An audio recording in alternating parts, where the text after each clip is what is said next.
Hello everyone, welcome to special study. दोस्तों, आज की इस वीडियो में भारत की राष्ट्रीय आय से बनने वाले जितने भी इम्पोर्टेंट क्वेश्चन हैं जो कि अभी तक पिछली एग्ज़ाम में पूछे जा चुके हैं, उन सभी को इस वीडियो में कवर करेंगे। और ये आपके आने वाली एग्ज़ाम के लिए काफ़ी इम्पोर्टेंट टॉपिक रहने वाला है, ठीक है। और मैं आपको बता दूं कि मैंने इंडियन जियोग्राफी और इंडियन पॉलिटी को चैप्टर वाइज एमसीक्यू के रूप में कवर किया है। अगर उनको आप देखना चाहते हो तो ऊपर दिए गए आई लिंक पर जाकर उन वीडियोस को भी ज़रूर देखिएगा। तो चलिए शुरू करते हैं आज का ये वीडियो। हमारा क्वेश्चन नंबर 1 है, भारत की राष्ट्रीय आय में सर्वाधिक योगदान है। तो जो भारत की राष्ट्रीय आय है उसमें सर्वाधिक योगदान है विनिर्माण क्षेत्र का, ठीक है। और ये काफ़ी बार पूछा गया क्वेश्चन है। दोस्तों, इस वीडियो में मैं टोटल 50+ क्वेश्चंस को कवर करूँगा, ठीक है, जो कि आने वाली एग्ज़ाम के लिए काफ़ी इंपॉर्टेंट है। क्वेश्चन नंबर 2 देखते हैं। क्वेश्चन नंबर 2 है हमारा, भारत की राष्ट्रीय आय का प्रमुख स्रोत है। तो जो भारत की राष्ट्रीय आय का स्रोत है वो है सेवा क्षेत्र, ठीक है। सेवा क्षेत्र से सबसे ज़्यादा नेशनल इनकम होती है, ठीक है। बढ़ते हैं आगे, क्वेश्चन नंबर 3 देखते हैं। योजना में राष्ट्रीय आय में योजना काल में राष्ट्रीय आय में किस क्षेत्र का योगदान घटा है? तो किस क्षेत्र का योगदान घटा है? कृषि का। और ये भी काफ़ी बार पूछा गया क्वेश्चन। क्वेश्चन नंबर 4 है, वर्तमान में भारत की राष्ट्रीय आय में किस क्षेत्र का सर्वाधिक योगदान है? तो किस क्षेत्र का सर्वाधिक योगदान है? सेवाएं का। ये आपको मैंने अभी बताया है, तो ऑप्शन नंबर डी इसका सही आंसर होगा। क्वेश्चन नंबर 5 की ओर बढ़ते हैं। जैसे जैसे अर्थव्यवस्था विकसित होती है, राष्ट्रीय आय में तृतीय क्षेत्र का अंश क्या होता है? तो तृतीय क्षेत्र का अंश क्या होता है? घटता है। और उसके बाद में क्या है? बढ़ता है, ठीक है। तो ऑप्शन नंबर ए जो दिया है ये इसका सही आंसर हो जाएगा। बढ़ते हैं आगे, 6 नंबर क्वेश्चन है, नियोजन के प्रारंभ में भारत के सकल घरेलू उत्पाद मतलब कि जीडीपी में प्राथमिक क्षेत्र, द्वितीय क्षेत्र और तृतीय क्षेत्र का योगदान क्रमशः 15.11, 13.34 तथा 29.55% था, जो 2014-15 के दौरान परिवर्तित होकर कितना हो गया है? तो ये हो गया है 17.5, 31.5 और 50.7%। जो ऑप्शन नंबर ए दिया है ये इसका सही आंसर हो जाएगा, ठीक है। आगे बढ़ते हैं, क्वेश्चन नंबर 7 है, देश में राष्ट्रीय न्यायाधीश की स्थापना कब हुई थी? मतलब कि एनएसएस की स्थापना कब हुई थी, ये पूछा है आपको। इम्पोर्टेंट क्वेश्चन रहेगा आपके एग्ज़ाम के लिए। तो जो एनएसएस की स्थापना हुई थी वो हुई थी 1950 को। बढ़ते हैं आगे, केंद्रीय सांख्यिकी संगठन सीएसओ की स्थापना हुई थी। वेरी मोस्ट इम्पोर्टेंट क्वेश्चन रहेगा। तो सीएसओ की जो स्थापना हुई थी दोस्तों वो हुई थी 1951 में। काफ़ी बार पूछा गया है तो याद रखिएगा इस क्वेश्चन को। क्वेश्चन नंबर 9 है, राष्ट्रीय आय है। तो राष्ट्रीय आय क्या है? उत्पादन लागत पर निबल राष्ट्रीय उत्पाद, ठीक है। तो ऑप्शन नंबर जो बी दिया है वो इस क्वेश्चन का सही आंसर हो जाएगा। अगला क्वेश्चन है क्वेश्चन नंबर 10, भारत की राष्ट्रीय आय अनुमानित होती है। तो भारत की जो राष्ट्रीय आय है वो अनुमानित होती है केंद्रीय सांख्यिकी संगठन द्वारा, मतलब कि सीएसओ के द्वारा, ठीक है। 11 नंबर क्वेश्चन है, निम्न में से किस राज्य की प्रति व्यक्ति आय सबसे अधिक है? तो किस राज्य की प्रति व्यक्ति आय सबसे अधिक है? पंजाब की। इंपॉर्टेंट क्वेश्चन रहेगा आपके एग्जाम के लिए ये। 12 नंबर क्वेश्चन देखते हैं, भारत में चालू मूल्य पर प्रति व्यक्ति न्यूनतम आय वाला राज्य है। तो जो भारत में चालू मूल्य पर प्रति व्यक्ति न्यूनतम आय वाला जो राज्य है वो कौन सा राज्य है? बिहार इसका सही आंसर होगा। आगे बढ़ते हैं, 13 नंबर क्वेश्चन है, 1867-68 में भारत में प्रति व्यक्ति आय 20 रुपये थी। यह सर्वप्रथम अभिनिश्चित किया था। तो किसके द्वारा निश्चित किया गया था? तो ये किया गया था दादा भाई नौरोजी के द्वारा, ठीक है। इंपॉर्टेंट क्वेश्चन रहेगा ये भी। 14 नंबर क्वेश्चन है, ड्रेन का सिद्धांत मतलब कि द थ्योरी ऑफ ड्रेन किसने प्रतिपादित किया था? तो ये प्रतिपादित किया था दादा भाई नौरोजी ने। 15 नंबर क्वेश्चन है, भारत में राष्ट्रीय आय की जनगणना में किस विधि का प्रयोग किया जाता है? तो जो भारत की राष्ट्रीय आय की जनगणना होती है उसमें दोस्तों उत्पत्ति गणना विधि और आय विधि इन दोनों का यूज़ किया जाता है। तो ऑप्शन नंबर सी जो दिया है उपयुक्त दोनों इसका सही आंसर हो जाएगा। ठीक है, सारे क्वेश्चंस आपके एग्ज़ाम के लिए इम्पोर्टेंट है दोस्तों, बस आप रेगुलर रहिए। ठीक है, और वीडियो को लास्ट तक जरूर देखिएगा, काफ़ी इंपॉर्टेंट क्वेश्चन लास्ट में है। ठीक है, 16 नंबर क्वेश्चन है, हिंदू वृद्धि दर किससे संबंधित है? तो जो हिंदू वृद्धि दर है वो संबंधित है राष्ट्रीय आय से। ठीक है, 17 नंबर क्वेश्चन है, 1949 में गठित राष्ट्रीय आय समिति के अध्यक्ष कौन थे? तो जो 1949 में राष्ट्रीय आय समिति गठित की गई थी उसके अध्यक्ष थे पीसी महालनोबिश। ठीक है, इंपॉर्टेंट क्वेश्चन लगा लीजिए, इसको कई बार एग्जाम में देखने को मिला है ये क्वेश्चन। 18 नंबर क्वेश्चन है, स्वतंत्रता पूर्व भारत की राष्ट्रीय आय के संबंध में किसने अनुमान लगाए थे? तो किसने लगाए थे? दादा भाई नौरोजी एवं सिराज ने। ठीक है, तो ऑप्शन नंबर जो सी दिया गया है वो इसका सही आंसर हो जाएगा। बढ़ते हैं आगे, 19 नंबर क्वेश्चन देखते हैं। स्वतंत्रता के पश्चात देश की राष्ट्रीय आय का अनुमान लगाने के लिए भारत ने राष्ट्रीय आय समिति की स्थापना कब की थी? तो राष्ट्रीय आय समिति की जो स्थापना हुई थी 4 अगस्त 1949 को हुई थी। ठीक है, 4 अगस्त 1949 को की गई थी। 20 नंबर क्वेश्चन की बात कर लेते हैं। स्वतंत्रता के बाद समयावधि के लिए राष्ट्रीय आय अनुमानों को किस श्रृंखला के अंतर्गत रखा गया है? तो किस श्रृंखला के अंतर्गत रखा गया है? परंपरागत श्रृंखला, पुनरीक्षित श्रृंखला, नवीन श्रृंखला। तो इनमें से सभी जो दिया है ये इसका सही आंसर हो जाएगा। 21 नंबर क्वेश्चन है, भारत में राष्ट्रीय आय की गणना किस आधार पर की जाती है? तो भारत में जो राष्ट्रीय आय की गणना है दोस्तों वो की जाती है चालू मूल्यों के आधार पर और स्थिर मूल्यों के आधार पर। मतलब कि जो दोनों ऑप्शन दिए हैं वो सही है। ठीक है, दोनों के आधार पर की जाती है राष्ट्रीय आय की गणना। 22 नंबर क्वेश्चन है, वर्तमान में राष्ट्रीय आय समूहों की गणना किस आधार पर की जा रही है? तो किस आधार पर की जा रही है? तो ये की जा रही है 2004-5 के हिसाब से। ठीक है, ऑप्शन नंबर डी दिया है वो इसका सही आंसर होगा। दोस्तों अगर आपको वीडियो पसंद आ रहा हो तो प्लीज़ लाइक करके और चैनल को सब्सक्राइब करके हमें ज़रूर मोटिवेट करें। ठीक है, ताकि और भी मैं अच्छे अच्छे वीडियो लेके आऊँ। 23 नंबर क्वेश्चन है, भारत में राष्ट्रीय आय की सही संगणना में आने वाली एक कठिनाई है। तो कौन सी कठिनाई है? आमौद्रिक क्षेत्र का अस्तित्व। ऑप्शन नंबर ए जो दिया है वो इस क्वेश्चन का सही आंसर होगा। 24 नंबर क्वेश्चन है, भारत में राष्ट्रीय आय की सही संगणना में कौन सी समस्या सामने नहीं आती है? तो कौन सी समस्या नहीं आई है? पर्याप्त एवं सही सांख्यिकी विधियों की कमी। तो ऑप्शन नंबर ए इसका सही आंसर होगा। 25 नंबर क्वेश्चन है, भारत में सर्वप्रथम राष्ट्रीय आय का आकलन किसने किया था? इम्पोर्टेंट क्वेश्चन लगा लीजिए, इसको काफ़ी बार ये पूछा गया है। तो इसका सही आंसर होगा दादा भाई नौरोजी। ठीक है, दादा भाई नौरोजी ने राष्ट्रीय आय का आकलन सर्वप्रथम किया था। 26 नंबर क्वेश्चन है, दादा भाई नौरोजी ने अपने धन का पलायन सिद्धांत का किस पुस्तक में वर्णन किया है? तो ये किस पुस्तक में किया है? Poverty and un British rule in India. काफ़ी इंपॉर्टेंट बुक है ये, दादा भाई नौरोजी की द्वारा लिखी गई, तो याद रखिएगा ये। 27 नंबर क्वेश्चन है, भारत की राष्ट्रीय आय में सर्वाधिक योगदान किसका है? तो भारत की राष्ट्रीय आय में जो सर्वाधिक योगदान है वो है तृतीय क्षेत्र का। ये भी इम्पोर्टेंट क्वेश्चन लगा लीजिए, बार बार पूछा जाता है।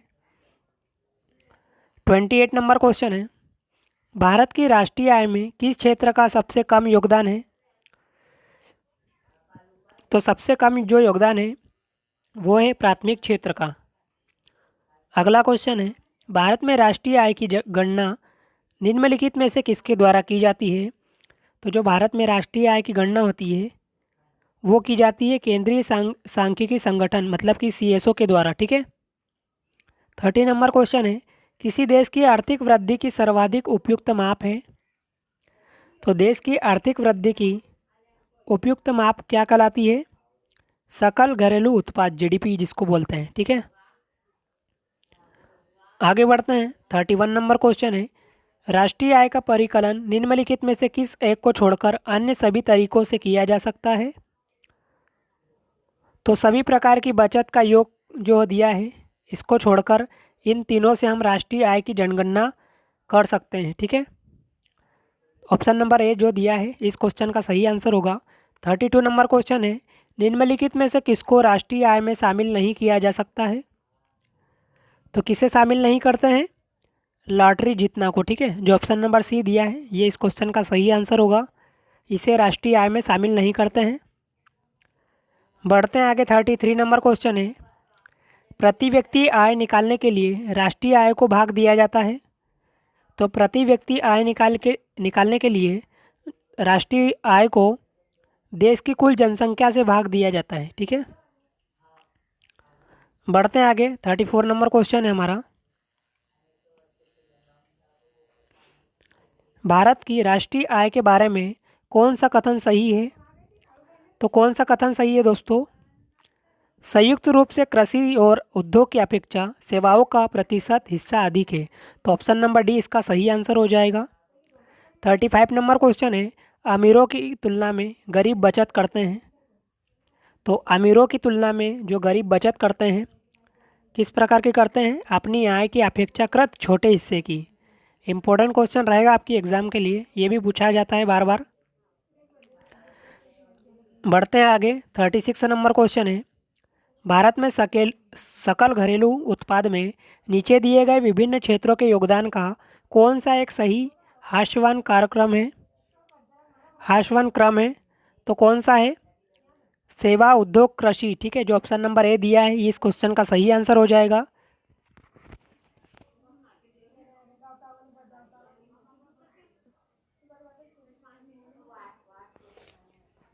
अगला क्वेश्चन है 37 नंबर क्वेश्चन, भारत में स्थिर मूल्यों पर सकल घरेलू उत्पाद मतलब कि जीडीपी के प्राकलन के लिए वर्तमान में आधार वर्ष है। तो वर्तमान में कौन सा आधार वर्ष है? 1999 से 2000, ठीक है, ऑप्शन नंबर ए इसका सही आंसर होगा। 38 नंबर क्वेश्चन है, निम्नलिखित में से कौन सा क्षेत्र भारत के सकल घरेलू उत्पाद को सर्वाधिक योगदान देता है? तो कौन सा क्षेत्र जीडीपी को सर्वाधिक योगदान देता है? तो ये देता है तृतीयक क्षेत्र, ठीक है, इंपॉर्टेंट क्वेश्चन है, ये भी बार बार पूछा जाता है। 39 नंबर क्वेश्चन देख लेते हैं, सकल घरेलू उत्पाद मतलब जीडीपी के बारे में निम्नलिखित कथनों पर विचार करना है आपको। तो कथन यहाँ पर दिया है पहला, यह एक वर्ष में देश की सीमाओं के अंदर बनी सभी वस्तुओं एवं दी गई सेवाओं का बाजार मूल्य है। कथन दूसरा है, यह एक अनुबद्ध समय अवधि में देश के अंदर उत्पादित समस्त अन्य वस्तुओं एवं सेवाओं के लिए कुल व्यय के बराबर है। तो दोनों कथनों में से कौन सा सही है? तो जो कथन एक दिया है वो यहाँ पर सही हो जाएगा, ठीक है, केवल एक। 40 नंबर क्वेश्चन है, मूल्य हानि किसके बराबर है? तो जो मूल्य हानि है दोस्तों वो सकल राष्ट्रीय उत्पाद एवं माइनस निबल राष्ट्रीय उत्पाद के बराबर है, ठीक है, जो ऑप्शन नंबर ए दिया है सकल राष्ट्रीय उत्पाद माइनस निबल राष्ट्रीय उत्पाद इसके बराबर होता है मूल्य हानि। तो ऑप्शन नंबर ए इसका सही आंसर होगा। बढ़ते हैं आगे। 41 नंबर क्वेश्चन है, निम्नलिखित में से कौन सी राष्ट्रीय आय के मापन की विधि नहीं है? तो राष्ट्रीय आय के मापन की विधि नहीं है कौन सी? निवेश विधि, ठीक है, जो निवेश विधि है इससे राष्ट्रीय आय की मापन नहीं की जा सकती है। तो ऑप्शन नंबर सी इसका सही आंसर होगा। काफ़ी बार पूछा गया है, देख सकते हो एसएससी में भी पूछा गया क्वेश्चन है ये। 42 नंबर क्वेश्चन है, निम्नलिखित में से कौन सी पद्धति राष्ट्रीय आय आकलन की पद्धति नहीं है? ध्यान से क्वेश्चन को पढ़ेगा, निम्नलिखित में से कौन सी पद्धति राष्ट्रीय आय आकलन की पद्धति नहीं है? तो कौन सी नहीं है? मैट्रिक्स पद्धति इसका सही आंसर होगा, जो कि राष्ट्रीय आय आकलन की पद्धति नहीं है। 43 नंबर क्वेश्चन है, राष्ट्रीय आय निकालने के लिए एनएनपी में से किसे घटाया जाता है? तो एनएनपी में से घटाया जाता है दोस्तों अप्रत्यक्ष कर को, ठीक है। 4 नंबर क्वेश्चन है, जीएनपी से एनएनपी निकालने के लिए निम्न में से किसको घटाया जा सकता है? तो जीएनपी से एनएनपी निकालने के लिए दोस्तों इसमें से हानि को घटाते हैं, ठीक है। बढ़ते हैं आगे। 45 नंबर क्वेश्चन है, सकल राष्ट्रीय उत्पाद माइनस मूल्य हानि किसके बराबर होता है? तो सकल राष्ट्रीय उत्पाद में से अगर मूल्य हानि को हम घटा देते हैं तो क्या प्राप्त हो रहता है? निबल राष्ट्रीय उत्पाद। बार बार पूछा जाता है, याद रखिएगा ये क्वेश्चन। 46 नंबर क्वेश्चन है, किसी देश का निबल राष्ट्रीय उत्पाद मतलब कि एनएनपी होती है। तो क्या होती है, सकल घरेलू उत्पाद में मूल्य हानि भत्ते को घटाकर क्या प्राप्त होता है, एनएनपी प्राप्त होता है। अगर सकल घरेलू उत्पाद में से मूल्य हानि को हम घटा देंगे तो एनएनपी प्राप्त होगा। अगला क्वेश्चन है 47 नंबर क्वेश्चन, आर्थिक विकास का सर्वोत्तम सूचकांक उपलब्ध कराया जाता है। आर्थिक विकास का सर्वोत्तम सूचकांक किसके द्वारा उपलब्ध कराया जाता है, तो ये वर्ष प्रति व्यक्ति वास्तविक आय में वृद्धि द्वारा उपलब्ध कराया जाता है जी, ठीक है। ऑप्शन नंबर ए इसका सही आंसर होगा। 48 नंबर क्वेश्चन है, अंतर्राष्ट्रीय समुद्र में मछुआरों द्वारा पकड़ी गई मछलियों में किसकी जीडीपी का हिस्सा है।